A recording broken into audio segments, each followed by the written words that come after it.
और हाईकोर्ट ने सारे ही 12 केसेस में सुरेंद्र कोहली को बरी कर दिया, ये कहकर कि कहानी तो है, स्टोरी तो है, लेकिन कोई सबूत नहीं है जो ये कहे कि सुरेंद्र कोहली या मनिंदर पंदेर ने इसमें कुछ किया। अब दोस्तों हम देखते हैं कि ऐसा क्या हुआ, हाईकोर्ट के सामने ऐसी क्या चीजें आई जिसकी वजह से हाईकोर्ट को सुरेंद्र कोहली को बरी करना पड़ा। सबसे पहले बड़े इंटरेस्टिंग फैक्ट्स जो है हाईकोर्ट के सामने आए हैं, आपको सुनकर भी हैरानी होगी और मजा भी आएगा साथ में। सबसे पहले इस केस में एक जब इन्वेस्टिगेशन चल रही थी तो एक हाई पावर एक एक्सपर्ट कमेटी कॉन्स्टिट्यूट की गई थी by ministry of women and child development. उसकी रिकमेंडेशंस थी कुछ, वो कोर्ट के सामने आई। उसकी रिकमेंडेशन ये थी कि इस केस में ऑर्गन ट्रेड के एंगल को भी इन्वेस्टिगेट किया जाए। क्यों किया जाए?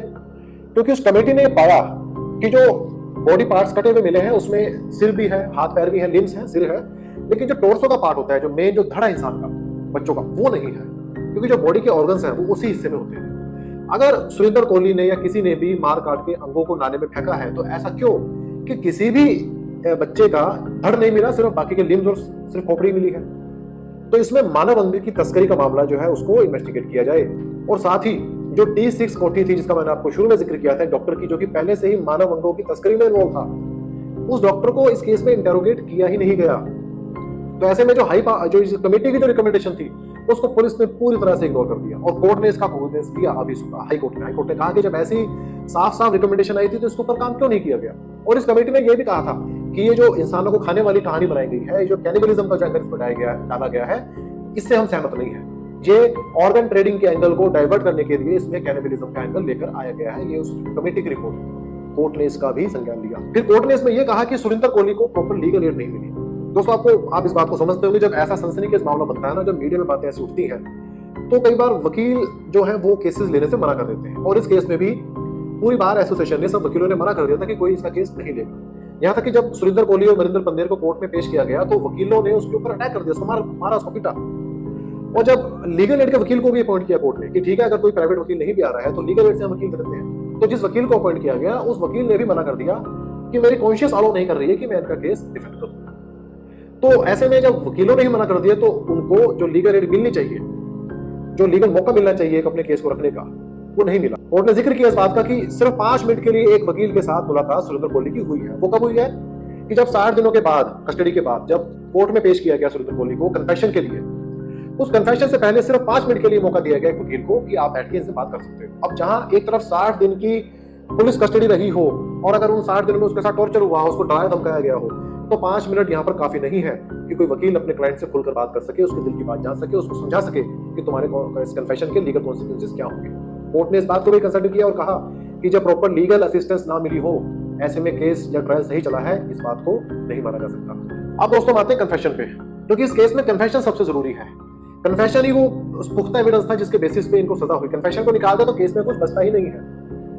अब हाई कोर्ट ने ये कहा कि कन्फेशन के बाद जब केस चला है तो एक प्रोसिक्यूशन एविडेंस जब खत्म होता है, जब पुलिस अपने सारे सबूत रख देती है, तो एक्यूज को मौका मिलता है अपनी बात कहने का। उसको सेक्शन 313 सीआरपीसी की स्टेटमेंट कहा जाता है। यहाँ पर जब सुरेंद्र कोहली को कोर्ट के सामने मौका मिला अपनी बात रखने का, तो सुरेंद्र कोहली ने कहा कि मेरा जो कन्फेशन मैंने उस वक्त दिया था वो वॉलंटियर नहीं था, वो मुझसे अंडर प्रेशर लिया गया था, मुझे पुलिस कस्टडी में टॉर्चर किया गया था, मेरे गुप्त अंगों को जलाया गया था, उनको आग लगाई गई थी, मेरे यौन अंगों में, मेरे गुप्त अंगों में पेट्रोल डाल दिया गया था, मेरे नाखून उखाड़ लिए गए थे और मेरी बॉडी पर उन इंजरीज के निशान अभी भी हैं। ये उसने कोर्ट में कहा 313 की स्टेटमेंट में कि मेरी बॉडी पर उन इंजरीज के निशान अभी भी हैं, अगर कोर्ट चाहे तो मेरा मेडिकल करवा सकती है।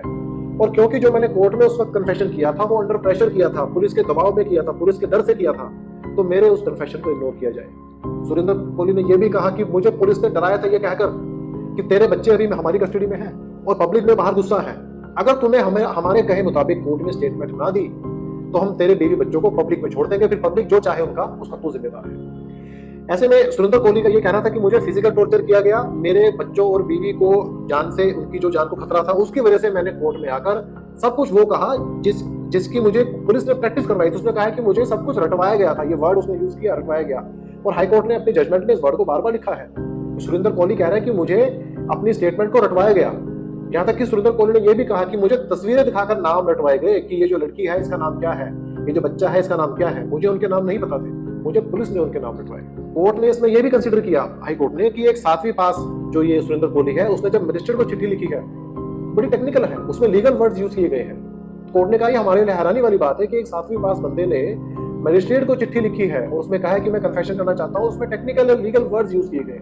कोर्ट ने उस चिट्ठी पे भी शक जाहिर किया कि उसने खुद लिखी है या किसी ने उससे लिखवाई है। इसमें यह भी बात आई कि जब कन्फेशन उसका लिया गया था कोर्ट में, तो पुलिस ही उसको कोर्ट तक लेकर आई थी और कन्फेशन के बाद पुलिस ही उसको अपने साथ लेकर गई। ऐसे में उसको पता था कि अगर मैं कोर्ट के सामने कुछ भी कहूंगा, उसका रिजल्ट मुझे जब मैं पुलिस कस्टडी में जाऊंगा तो मुझे मिल जाएगा। ऐसे में जरूरी था कि जो उसका कन्फेशन लिया गया है वो कन्फेशन तब लिया जाता जब वो जुडिशियल कस्टडी में होता। जुडिशियल कस्टडी मींस कि जब वो जेल में होता, पुलिस की कस्टडी में ना होता, पुलिस के कंट्रोल में ना होता। जेल में होता तो पुलिस का उसके ऊपर दबाव ना होता। ये सब कंसीडरेशन जो है कोर्ट ने ली है, हाई कोर्ट ने। और कोर्ट ने ये भी कहा कि जो उसका कन्फेशन है अगर उसको मान भी लिया जाए तो कन्फेशन भी झूठा है उसका। तो झूठा कैसे है? उसने अपने कन्फेशन में कहा है कि मैंने 3 लड़कियों को तो साबुत ही नाले में फेंक दिया था, लेकिन नाले से कोई भी साबुत शरीर नहीं मिला, सब कटे हुए पीस मिले हैं। उसने कहा था कि मैंने अंगों को कुल्हाड़ी से काटा है, लेकिन जो मेडिकल रिपोर्ट आई है उसमें यह आया है कि बहुत ही बारीकी से, बहुत प्रिसाइज ढंग से अंगों को काटा गया है।